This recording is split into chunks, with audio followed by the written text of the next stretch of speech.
Washington Post's Greg Sargent says it doesn't have to. There's been a lot of chatter out there to the effect that the moment may have passed for real legislative action in the wake of the slaughter of 20 children in Newtown. It's all nonsense. The public's appetite for legislative action to combat gun violence is still there. Yesterday, gun safety activists from across the country staged a national day to demand action, holding over 140 events in 29 different states as part of a nationwide effort to pressure lawmakers and to revive the momentum for reform.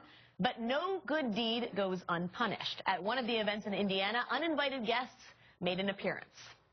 A group entitled Moms Demand Action, which is why background checks for all gun sales, gathered on the east side of the State House this morning, but they had company. It is my right to have this firearm, and I don't have to defend or show a need for this firearm to own it. Seeking to bridge the divide between these two disparate groups, a new group of gun owners calling themselves the UNNRA, the United Network of Rational Americans, announced their support for guns and universal background checks in a new web ad. 32 years ago this week, armed Secret Service agents couldn't protect Ronald Reagan from being shot by a disturbed man with a gun.